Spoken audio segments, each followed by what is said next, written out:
Hier la nuit, Donald Trump a lancé une attaque contre le Venezuela et désormais les premières images satellites de l'ampleur des destructions sont disponibles. En plus de cela, le chancelier fédéral Friedrich Merz a fait une déclaration catastrophique qui a une fois de plus couvert l'Allemagne de honte jusqu'à la moelle. Jetons un œil à cette mise à jour. C'est parti.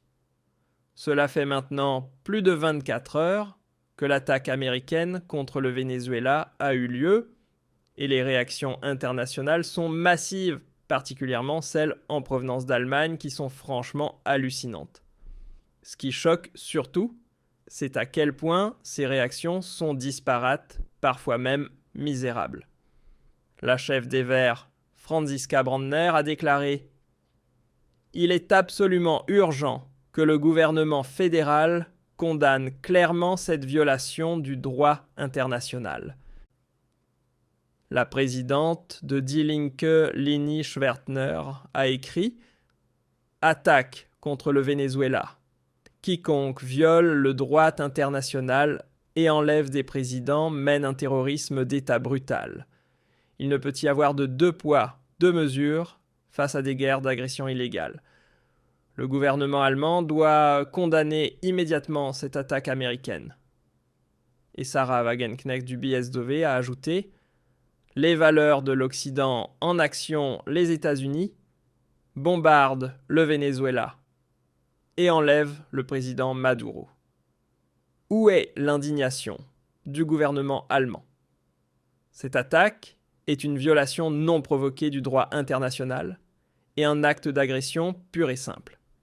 Manifestement, les États-Unis ne cherchent pas à contrer une menace, mais à imposer un changement de régime pour installer un gouvernement marionnette et mettre la main sur les ressources du pays le plus riche en pétrole du monde. Si le gouvernement allemand ne condamne pas fermement cette guerre illégale, ce sera la preuve ultime de son hypocrisie flagrante. On peut donc dire que tous les partis de gauche écologistes n'ont pas hésité une seule seconde et ont immédiatement condamné cette attaque pour ce qu'elle est réellement, une guerre d'agression illégale non provoquée et en violation flagrante du droit international. Et sur ce point, ils ont entièrement raison. Jamais je n'aurais cru un jour me ranger du côté des écolos de gauche. C'est justement pour cela que j'étais très curieux de voir quelle serait la réaction de notre gouvernement et aussi celle de l'AfD. Et la déclaration de notre chancelier mensonge, Friedrich Merz, s'est fait attendre incroyablement longtemps. Et maintenant, on comprend pourquoi sa prise de parole est tout bonnement pitoyable. Et il a clairement essayé d'y échapper. Nicolás Maduro a conduit son pays à la ruine. La dernière élection a été truquée. Comme de nombreux autres États dans le monde, nous n'avons donc pas reconnu sa présidence. Maduro joue un rôle problématique dans la région. L'évaluation juridique de l'intervention américaine est complexe. Nous prendrons le temps nécessaire. Le droit international reste notre référence. Il est désormais crucial d'éviter toute nouvelle instabilité politique. L'objectif doit être une transition ordonnée vers un gouvernement légitime issu d'élections. Waouh! Mais quel sac à vent ce Friedrich Merz! L'évaluation juridique de l'intervention américaine est complexe. Et c'est tout ce qu'il trouve à dire. Non, monsieur le chancelier du mensonge, ce n'est pas complexe du tout. C'est même d'une clarté éclatante. Les États-Unis ont mené une guerre d'agression illégale contre le Venezuela sous un faux prétexte dans le but évident de piller les réserves pétrolières du pays. Donald Trump l'a lui-même admis dans sa déclaration à la presse. Et justement, cette prise de position de Merz est une véritable catastrophe, d'autant plus que c'est lui qui crie le plus fort contre l'invasion illégale de l'Ukraine par la Russie. Voilà encore une preuve éclatante de l'hypocrisie monumentale de Merz, qui se révèle une fois de plus tout simplement lamentable. Et ce qui est encore plus désolant, c'est que l'AfD n'a pas fait mieux. Les deux coprésidents Alice Weidel et Tino Kruppala sont restés silencieux comme des tombes. Seul Markus Frohnmayer, porte-parole des affaires étrangères du groupe parlementaire de l'AfD, a publié ceci.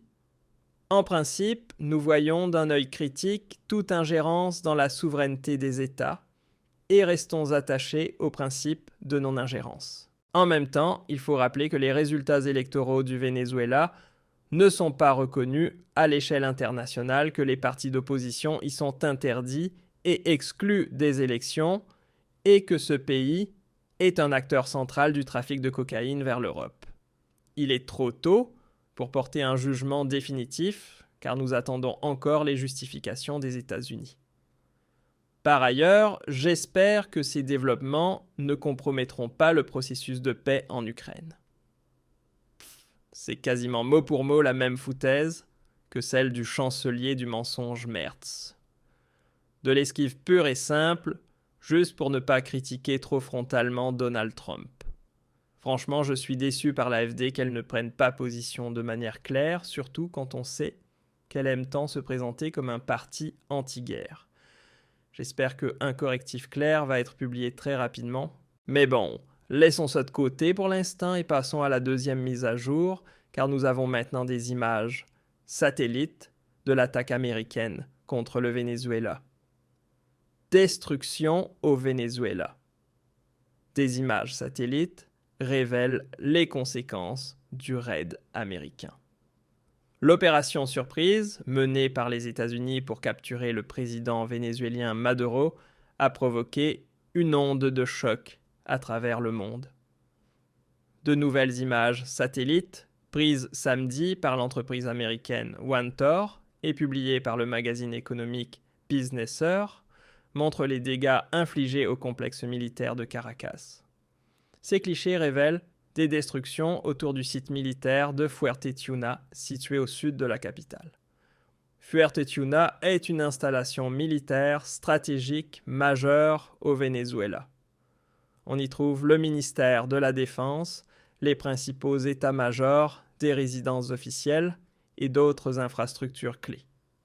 Ce site était la cible principale de la mission américaine. Et ici, vous voyez encore une fois l'image de l'installation militaire de Fuerte Tiuna complètement ravagée. Ce n'est pas étonnant, c'était la cible la plus importante à Caracas. Cela dit, dire que cette base était l'objectif principal de la mission américaine, ce n'est pas tout à fait exact. L'objectif numéro 1, c'était l'enlèvement de Maduro. Sur la deuxième image, vous pouvez voir une batterie de défense aérienne détruite. Logique, les Américains s'attendaient à une riposte. Ensuite, ils ont aussi frappé le port et plusieurs conteneurs, comme le montrent les clichés. Et pour finir, on aperçoit d'autres unités aériennes anéanties. Globalement, il faut dire que les dégâts au Venezuela sont restés très limités. Et cela s'explique surtout par le fait que l'armée vénézuélienne n'a opposé aucune résistance. Il y avait eu des accords internes pour rester en retrait. Quand les Américains ont constaté que les forces vénézuéliennes respectaient cet accord, ils ont cessé le feu et se sont concentrés exclusivement sur l'enlèvement de Maduro. On peut donc dire clairement que les États-Unis ont tiré des leçons de la guerre en Irak, où ils avaient tout détruit, renversé le gouvernement, démantelé l'armée. Résultat, un chaos total, une insurrection souterraine massive et un pays devenu totalement ingouvernable. Ici, au Venezuela, on fait exactement le contraire. Le pays est laissé totalement intact. L'objectif, c'est une transition ordonnée, parce que si le Venezuela devait sombrer dans le chaos comme l'Irak à l'époque, Donald Trump ne pourrait évidemment pas exploiter le pétrole du pays. Pourtant, Trump continue de brandir la menace et promet une deuxième frappe militaire encore plus massive si le Venezuela ne se soumet pas et refuse de suivre les directives des États-Unis. Et bien sûr, Donald Trump a déjà mis en place un groupe de travail chargé de définir les règles pour le futur gouvernement vénézuélien. Des membres de son équipe de sécurité nationale, dont le secrétaire d'État Marco Rubio, le conseiller à la sécurité intérieure Stephen Miller et le ministre de la guerre Petexis planchent actuellement sur une structure de gouvernance post-Maduro pour le pays selon un haut responsable américain cité par le Wall Street Journal. Et c'est pour cela que je suis vraiment curieux de voir combien de temps les États-Unis comptent désormais gouverner le Venezuela et si le pays finira peut-être même par devenir le 51e État des États-Unis. Alors qu'en pensez-vous de la situation actuelle au Venezuela et surtout que pensez-vous de la déclaration de notre chancelier du mensonge Friedrich Merz ainsi que de la position de la AfD? N'hésitez pas à donner votre avis dans les commentaires sous la vidéo.